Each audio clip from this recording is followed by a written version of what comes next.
pemerintah ngasih kebijakan untuk yang ini gitu. Kemudian KUR tidak masuk. Intinya sederhananya seperti itu. Maka ya mau gimana lagi teman-teman, ya memang nggak masuk kategori seperti itu. Nah, kalau ngomong dilunasin hutang, siapa yang tidak mau ya? Kalau menurut saya semuanya itu mau gitu. Jangankan yang macet, yang tidak macet aja itu pasti mau untuk dilunasi hutangnya.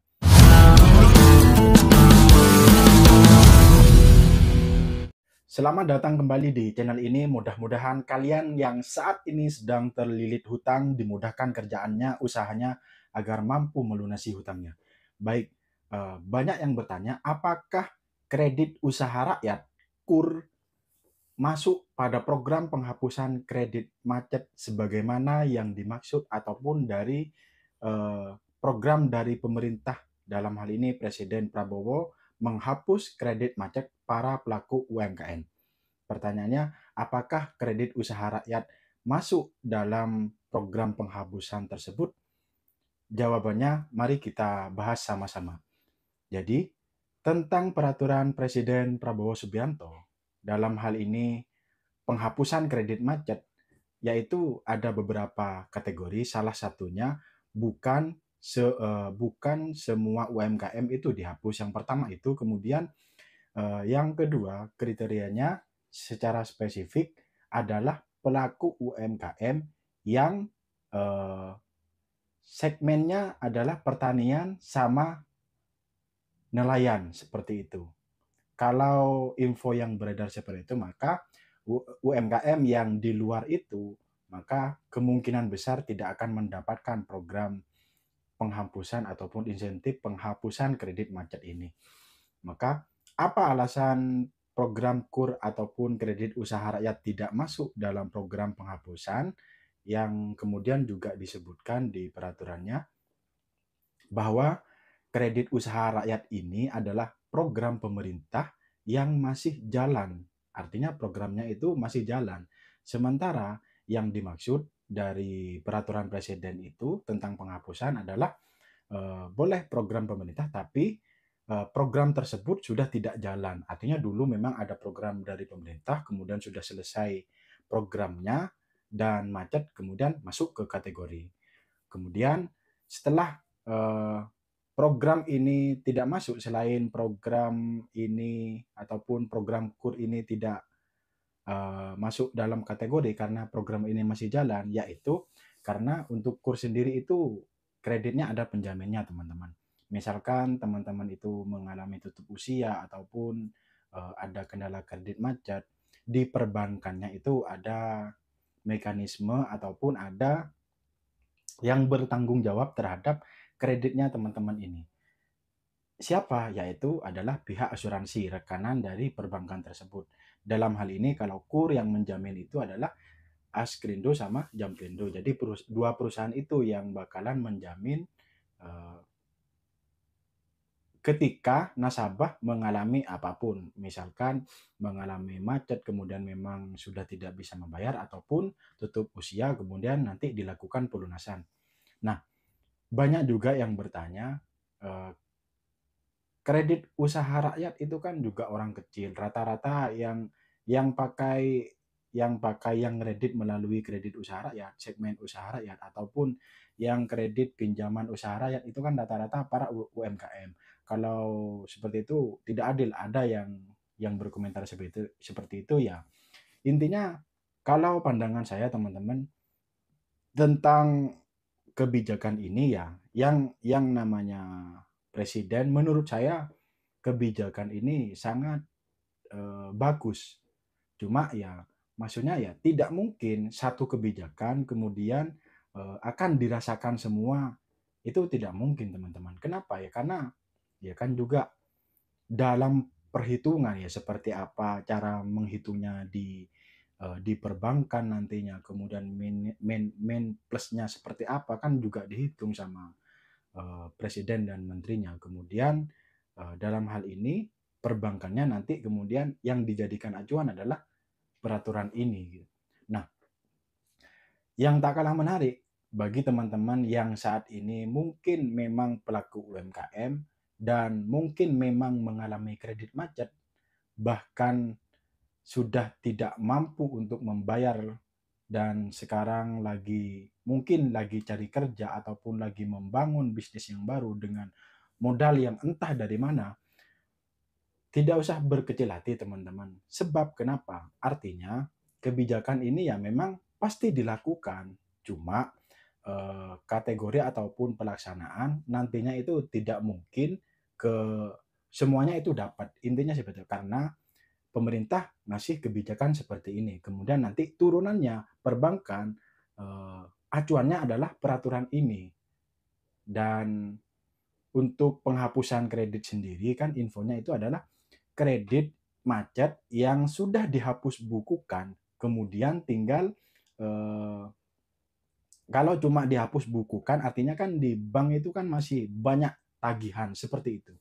Maka tujuan dari presiden tujuannya untuk mungkin selain bagaimana kemudian para UMKM ini mampu bangkit kembali yang sebelumnya tidak mempunyai akses karena kebingungan dan jaminan ataupun kreditnya yang dulu masih belum selesai dengan adanya ini yang kena itu apa namanya UMKM yang kemudian dapat nantinya bisa tumbuh kembali, bisa bangkit kembali sehingga berkontribusi terhadap perekonomian Indonesia juga dari perbankannya mungkin menurut presiden dan jajaran menterinya adalah di perbankan itu memang sudah terlalu banyak mungkin tentang persentase tagihan itu akhirnya mau gak mau ya ini harus diselesaikan seperti itu. Maka sederhananya teman-teman tentang penghapusan ini tidak bisa pengajuan, tidak bisa mengajukan diri dan juga tidak bisa mendaftar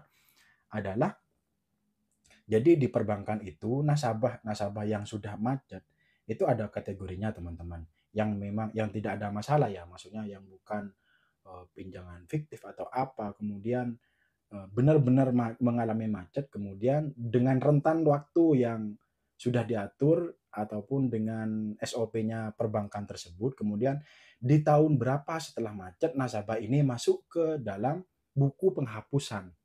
Pertama itu.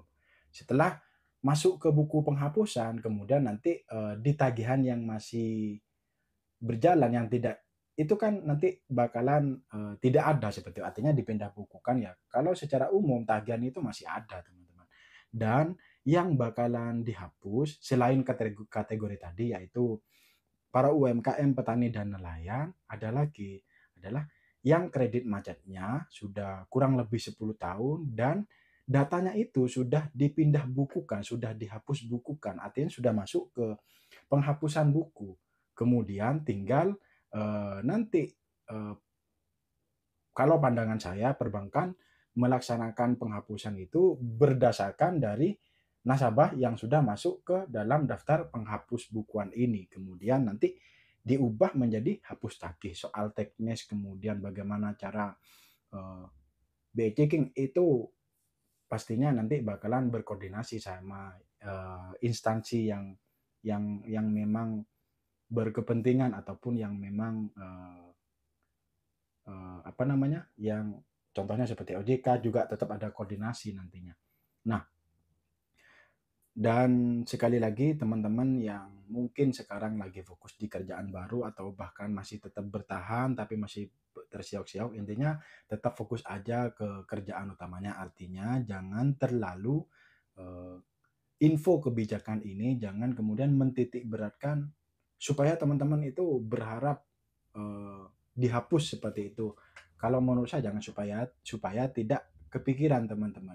Nah, kalau kepikiran kan menjadikan teman-teman aktivitasnya terganggu, kemudian menjadi tidak fokus lagi sehingga yang biasanya harus fokus usahanya dikembangin karena ada info penghapusan ini kemudian menjadi kepikiran kan malah tidak bagus juga. Dan kalau dari sebenarnya pro kontranya itu teman-teman menurut saya dari dua sisi. Oke, kalau dari masyarakat mungkin dari pelaku UMKM yang mengalami kredit macet itu kan sebenarnya angin segar tentang penghapusan ini yang dapat tentunya. Yaitu angin segarnya yang dulunya memang mungkin memang mengalami kredit macet kemudian mau bangun usaha lagi sudah tidak punya jaminan untuk ke bank. Kalaupun ada, karena ada tunggakan di bank sebelumnya menjadi tidak bisa, ini kan sebenarnya solusi dari pemerintah kemudian untuk masyarakat. Namun dari versi perbankannya juga, kalau setahu saya teman-teman, saya pernah di perbankan sebagai marketing dulu. Jadi kriteria untuk meminjamkan nasabah itu tentunya tidak asal teman-teman. Kenapa ya? Karena mengantisipasi, perbankan itu mengantisipasi untuk kemudian gimana caranya nasabah ini tidak macet. Jangan kemudian dikasih pinjaman sekarang kemudian macet, malah kan yang rugi kan perbankannya, ataupun dalam hal ini marketingnya seperti itu. Gimana sih surveinya, ataupun gimana sih orang memang tidak mampu dikasih, kan menjadi kinerja dari perbankannya nantinya akan juga bermasalah. Maka menurut saya ada dua sisi dari versi perbankan, ya juga dilematis teman-teman. Dilematisnya seperti apa? Katakanlah si A ini mendapatkan fasilitas penghapusan. Pinjam 200 juta baru ngangsur 3 kali, kemudian sudah macet dan masuk di program penghapusan, dihapus bukukan, kemudian intinya masuklah di program penghapusan kredit macet ini. Kemudian pinjamannya dihapus. Setelah dihapus, anggaplah mungkin saya belum tahu teknisnya seperti apa, koreksi kalau ada yang salah, jaminannya dikembalikan, katakanlah pakai jaminan. Dengan pinjaman 200 juta macet dulu, anggaplah tahun 2010 seperti itu. Kemudian adanya program ini, dapatlah, kemudian dihapus pinjamannya. Dan harapannya presiden kan tujuannya agar supaya nasabah tersebut bisa bangkit lagi, yang memang mempunyai kesulitan untuk modal, agar bisa minjem lagi dengan jaminannya seperti itu. Setelah dilunasi sama pemerintah, kemudian mau mengajukan ke bank yang sama, dengan kepala cabang yang sama, dengan marketing yang sama, itu kan dari versi perbankannya juga mikir teman-teman. Ini nasabah dulu saya pinjamin 200 juta, baru ngasih 3 kali, kemudian ada kendala, intinya macet lah. Kalau macet kan banknya kan juga berat seperti itu teman. Kemudian karena dapat penghapusan, mengajukan lagi, apa nggak mikir dari perbankan teman-teman? Jangankan perbankan, kita pinjem ke orang aja lah. Kita minjemin, anggaplah 10 juta, kemudian 10 tahun udahlah, saya anggap lunas. Setelah itu mau minjemin lagi kan juga mikir-mikir yang punya uang teman-teman. Jangan, nggak usah bank, pribadi aja, misalkan mau minjemin lagi itu kan mikir-mikir. Cuma secara keseluruhan menurut saya kebijakan ini sangat bagus dan memang menjadi salah satu solusi upaya untuk perkembangan ataupun pertumbuhan ekonomi dalam sektor UMKM supaya bangkit lagi. Namun di sisi lain dilematisnya juga, masyarakat itu banyak pelaku UMKM pinjamnya itu pinjam kur. Jadi selain segmen petani dan nelayan, menurut saya ada banyak para pelaku UMKM yang lain yang mengembangkan bisnisnya dengan pinjaman kredit kur, teman-teman. Dan kemudian ternyata kur tidak masuk dalam program penghapusan ini. Jadi ya udah, berarti kan sudah beda segmen, intinya seperti itu. Artinya pemerintah ngasih kebijakan untuk yang ini gitu. Kemudian kur tidak masuk. Intinya sederhananya seperti itu. Maka ya mau gimana lagi teman-teman, ya memang nggak masuk kategori seperti itu.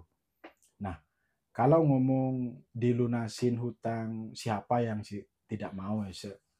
Kalau menurut saya semuanya itu mau gitu. Jangankan yang macet, yang tidak macet aja itu pasti mau untuk dilunasi hutangnya. Sekali lagi mudah-mudahan sekarang yang sedang berjuang, lagi terlilit hutang, berjuang untuk melunasi hutangnya, semoga diberikan kesehatan, usaha kerjaannya diberikan kelancaran. Dan apabila ada kritik dan saran terkait dengan obrolan ini, silahkan tinggalkan di kolom komentar. Mudah-mudahan apa yang saya sampaikan itu menjadi sharing ke teman-teman. Sekali lagi kalau ada yang keliru, saya minta maaf. Sampai jumpa di video berikutnya.